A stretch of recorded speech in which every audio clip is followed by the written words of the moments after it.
What's up everybody and welcome back to another video. Today's video I'm gonna dedicate it to Hawkeye aka Agent Clint Barton. He has been known as the least powerful Avenger, and to be really honest, that statement is quite true, backed by the majority of the audience members. However, I'm gonna take a slightly different approach to describe the character of Hawkeye. I'm going to explain why and how he is one of the most important Avengers in the entire MCU. I ask you to stay with me on this till the end of this video, and hopefully I'll have you convinced about this too. Before we get started, I'd like to ask you to grab that subscribe button and please give me a thumbs up after watching this video. Starting with his first appearance in Thor 1, where he was supposed to kill Thor. We know it was Agent Coulson who stopped Hawkeye from shooting his arrow to kill Thor, but we know it very well that if Agent Barton sees a threat, he doesn't stay still and just watch. He takes action. He did the same thing in Captain America Civil War, where he considered being a war criminal over being in somebody else's control. So not killing Thor was as much as his own decision as much as it was Agent Coulson's. And remember, the mighty Thor had no power at that time, so killing him would be like killing anybody else infiltrating a S.H.I.E.L.D.'s facility. Then he was supposed to kill Natasha but instead made a different call, which is why she's an Avenger now. The having too much of red in her ledger conversation that Black Widow has with Loki explained how Hawkeye is the key reason behind her being alive now, and for which we got this incredibly emotional moment in Avengers Endgame where Nat finally wipes off the red in her ledger. Tony Stark got the direct inspiration of having a family and a peaceful life from Clint Barton. Tony says it in Avengers Age of Ultron, maybe I should take a page out of Barton's book, Build Pepper a Farm, Hope Nobody Blows It Up.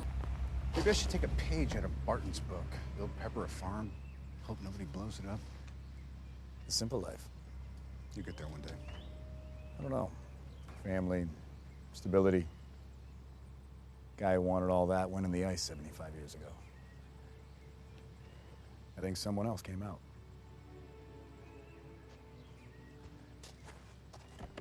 You all right?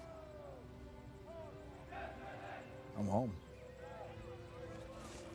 And we see in the 5 years time jump of Avengers Endgame, where Tony was living in a farm with his now wife Pepper and daughter Morgan. So the idea of building your own farm and living there with your family, Tony got it from Clint. Which brings us to Captain America, who even though gave all the credits to Tony for giving him the idea of living your own life with the ones you love most, the simple life, but we all know where Tony initially got it from in the first place. Which makes Hawkeye a partial reason for Cap's simple life, which we saw at the end of Avengers Endgame. Hawkeye turned Scarlet Witch into a true Avenger with one of the most iconic moments in the entire MCU history, when he gave a short speech to Wanda saying, "The city is flying, we're fighting an army of robots and I have a bow and arrow. None of this makes sense, but I'm going back out there because it's my job, and I can't do my job and babysit. Doesn't matter what you did or what you were. If you go out there, you fight, and you fight to kill. Staying here, you're good. I'll send your brother to come find you. But if you step out that door, you're an Avenger."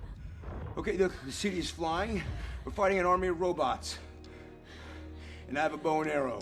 None of this makes sense. But I'm going back out there because this is my job. Okay, and I can't do my job and babysit. Doesn't matter what you did, what you were. If you go out there, you fight, and you fight to kill. Staying here, you're good. I'll send your brother to come find you, but if you step out that door, you are an Avenger.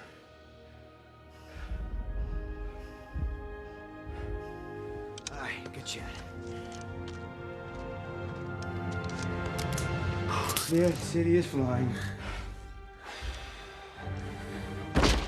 This speech was almost on the level of Captain America, and he did manage to bring the best out of Scarlet Witch. She then went on to becoming one of the most powerful Avengers in the entire MCU. When the Avengers had nowhere else to go after taking a massive blow in Age of Ultron, Hawkeye brought them to his home, to his kids, risking his family's safety. He said Nick Fury helped him set this up and kept it off S.H.I.E.L.D's files, but then he himself is the one who got everyone involved in his own house, risking not only his secret safe house but also the safety of his family. And again, as I said before, he was one of the Avengers to take Captain America's side when Cap needed him a lot in Civil War. In a conversation between Laura and Clint Barton in Age of Ultron, Laura, the wife of Hawkeye, said to him, "I see these heroes, these gods," to which Clint replies, "You think they don't need me?" But Laura says, "I think they do," which is a lot scarier. But I see those guys, those gods. You don't think they need me? think they do, which is a lot scarier. All of this just goes to show how Hawkeye humanizes the entire group of Avengers. He is the most balanced in the group. He manages to be an Avenger and have a personal life without the two coming into conflict. Well, I just pointed out all these great traits of Clint Barton, and I didn't even mention his amazing Hawkeye ability of seeing things in a very long distance. He's the one who guides the other Avengers saying where's what, and helps the other Avengers as much as he can. He truly is one of the most fearless Avengers of all time. And as always, thanks for watching. Please grab the subscribe button and hit thumbs up if you agree with my points. Do leave a comment if you love Hawkeye's character arc in the MCU. Up until next time.